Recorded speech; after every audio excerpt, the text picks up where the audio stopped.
While he wasn't my first superhero, one of my favorites has always been Spider-Man. He's your everyday guy, right? Anyone could be Spider-Man. And he's changed a lot over the years, not too dramatically. I mean, he's had obvious costume changes for good or bad, some beloved by fans, and others not so much. Other changes have been downright bizarre. But through it all, he has remained your friendly neighborhood Spider-Man. And this is kind of an interesting concept. One needs to ask, was this the plan? Back in the Silver Age, when comic books came and became kind of their modern version, and we'll talk about the Golden Age too, all of the creators, when they were making characters, did they think that these characters were going to live forever, or even for 30, 50 years?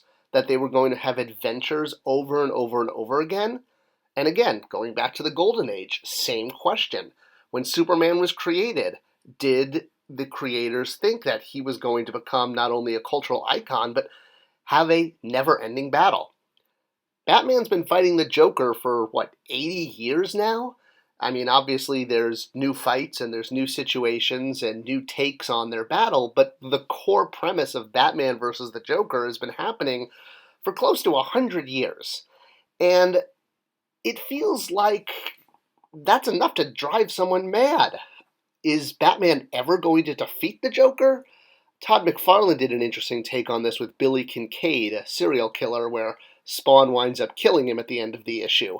And this was basically Todd's answer to the Batman-Joker paradox. Well, actually, I guess this was Todd McFarlane's answer to the Joker. But the point being is, he brought up that question of why doesn't the Batman just stop the Joker permanently and stop him from killing? It's this never-ending cycle that comic book characters are in, or what's commonly called that never-ending battle. And this is a really interesting phenomena that has never existed before. And yes, one can look at the fact that most superheroes are now owned by major corporations. Some are owned by multiple major corporations in different aspects. But more or less, they've gone from just being superheroes to corporate icons. And a corporate icon lives forever. It can't die. No one's going to kill the Count Chocula or the Grimace. Well, obviously. Nothing can kill the Grimace. All right. So with Spider-Man being a corporate icon now and fighting Dr. Octopus into infinity, one has to wonder, is there a sense of drama in this anymore? If you know the characters can't die and are going to constantly make the same fights. It's a big reason I like Savage Dragon. He's grown old, he's had a child, and even his child has now grown up and taken over the title and had children of his own. There's actually a sense of continuity. But I'm not here just to plug Savage Dragon. Let's talk about a different hero, actually my favorite superhero of all time, Sherlock Holmes. Yes, I absolutely consider him a superhero. He's got superpowers and a city to defend.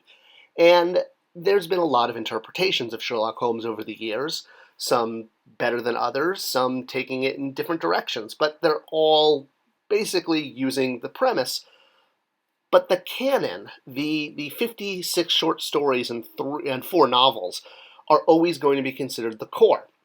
And even the author eventually killed off Sherlock Holmes because he grew sick of writing stories about him.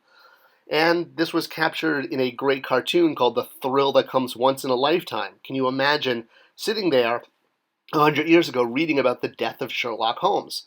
Well, of course, fans demanded he came back, just as they did in the BBC show, and eventually Sir Arthur Conan Doyle did bring him back, and then eventually just retired him.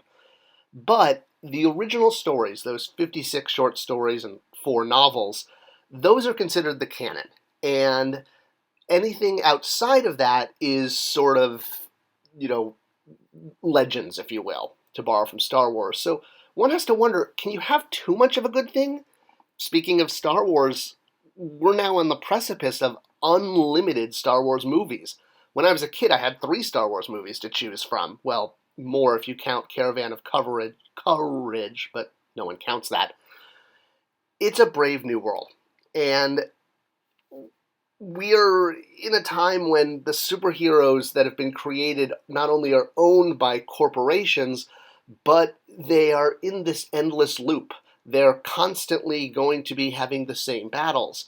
And it's like the DNA of what makes up the superhero has now gone from being a character that has fictional adventures that can end in surprise and delight to being manufactured and being created that they're essentially in a hamster wheel, just running constantly and there to entertain but never move on, never have development, never have anything of consequence happen that's permanent. Even the idea of a superhero dying forever has been taken away, and the gold standard is gone. Do stories need an ending? Do superheroes need a happily ever after? Can they have a happily ever after now that they're sort of corporate icons and they will never die? All right, I know it. I get it. Get to the point. What is it that I'm trying to say about this? Well, what's interesting is in today's world, we have infinite adventures. There will only be one Count of Monte Cristo. I don't mean one character, I mean one book. There's no sequel. There's only one Captain Ahab. There's only one Moby Dick. And there's something of a fine quality about that. Because throughout history, stories have been finite. There has been a clear ending. And today, we no longer have that. There was only one Hansel and Gretel. The idea that they were going to have more adventures was never the plan.